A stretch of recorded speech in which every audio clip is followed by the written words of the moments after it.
স্বাগতম আমাদের আজকের এই বিশেষ বিশ্লেষণে। আজ আমরা কথা বলবো বাংলাদেশের বিশাল বাজার এবং এর অপার সম্ভাবনা নিয়ে। সে সাথে আমরা দেখব ট্রেড অ্যান্ড ইনভেস্টমেন্ট বাংলাদেশ বা টিএনআইবি এর দারুণ কিছু স্ট্র্যাটেজি কিভাবে এই দেশের জটিল ডিস্ট্রিবিউশন নেটওয়ার্কগুলোতে নিরাপদে ব্যবসা করতে সাহায্য করে। আন্তর্জাতিক অঙ্গনে ব্যবসা প্রসারের ক্ষেত্রে এটি সত্যিই গেম চেঞ্জিং একটি বিষয়। তো চলুন শুরু করা যায়।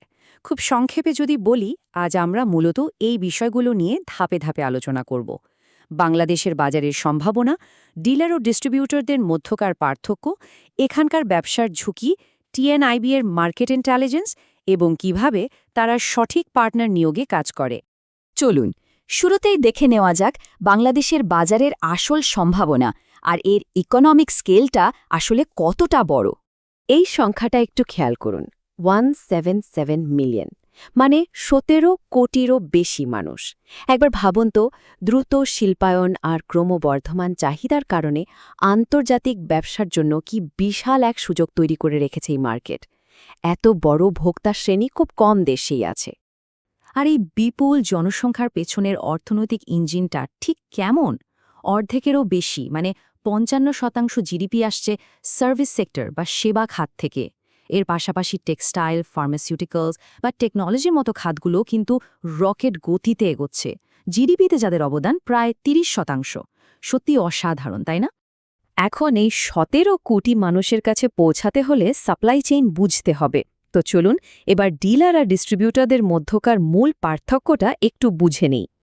দেখুন, সফল হতে হলে এই দুটোর পার্থক্য বোঝা একদম মাস্ট। ডিস্ট্রিবিউটররা হচ্ছে পুরো লজিস্টিক্সের মেরুদণ্ড। তারা সরাসরি ম্যানুফ্যাকচারারদের কাছ থেকে পণ্য কিনে বিশাল ইনভেন্টরি ম্যানেজ করে। অন্যদিকে ডিলাররা কিন্তু একদম লোকাল লেভেলে কাজ করে। ভোক্তার কাছে তারাই ব্র্যান্ডের আসল চেহারা, যারা সরাসরি কাস্টমার সার্ভিস বা আফটার সেলস সাপোর্ট দিয়ে থাকে। কিন্তু এই এত বড় মার্কেটে ঢোকা কি এতই সহজ? একেবারেই না। এবার আমরা কথা বলবো ব্যবসা প্রসারের এই গোলকধাঁধা আর এর ঝুঁকিগুলো নিয়ে। লোকাল গাইডেন্স ছাড়া এই মার্কেটে ঢোকা অনেকটা চোখ বেঁধে রাস্তা পার হওয়ার মতো।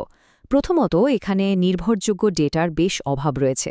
ঢাকা শহরের মানুষের কেনাকাটার ধরন আর গ্রামীণ অঞ্চলের অভ্যাসের মধ্যে আকাশ পাতাল তফাত। তার উপর আছে কালচারাল গ্যাপ আর ভ্যাট ও ট্রেড পলিসির মতো জটিল সব নিয়মকানুন।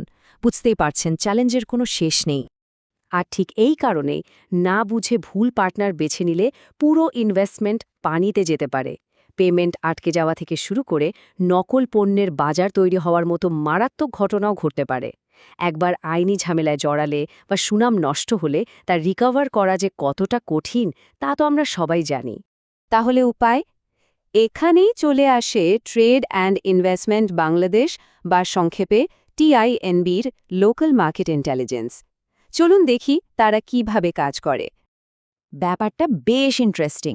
ইন্টারন্যাশনাল স্ট্যান্ডার্ড আর বাংলাদেশের লোকাল রিয়ালিটির মধ্যে একটা বিশাল গ্যাপ আছে। বাইরের কোম্পানিগুলো খোঁজে ডেটা নির্ভর স্বচ্ছতা, কিন্তু এখানকার বাজারটা মূলত রিলেশনশিপ নির্ভর।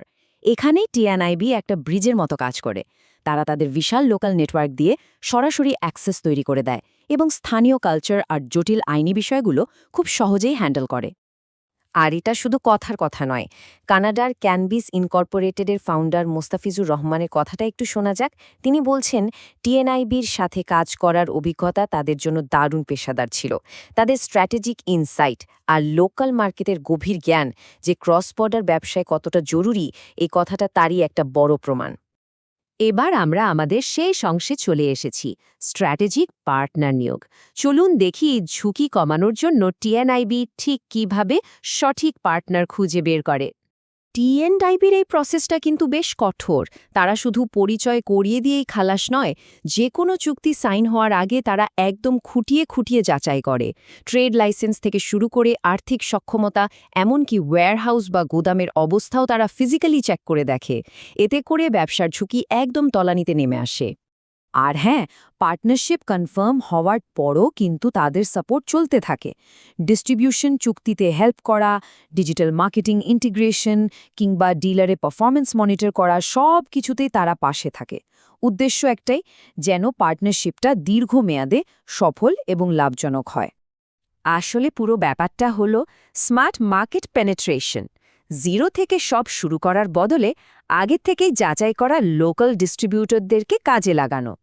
এতে করে খুব দ্রুত এবং অনেক কম খরচে একটা হাই রিস্ক বিদেশি এন্ট্রিতে দারুণ একটা সফল লোকাল অপারেশনে বদলে ফেলা যায়। আমাদের আজকের এই বিশ্লেষণ শেষ করার আগে একটা প্রশ্ন রেখে যেতে চাই। নতুন কোনো দেশে বৈশ্বিক সম্প্রসারণের ক্ষেত্রে স্ট্র্যাটেজিটা কি সত্যিই এমন গভীর লোকাল ইন্টেলিজেন্স দিয়ে সুরক্ষিত? কারণ সঠিক মার্কেট নলেজ আর টিএনআইবি এর মতো একটা পার্টনারশিপ কিন্তু সফলতার পুরো গল্পটাই বদলে দিতে পারে। সাথে থাকার জন্য অনেক ধন্যবাদ।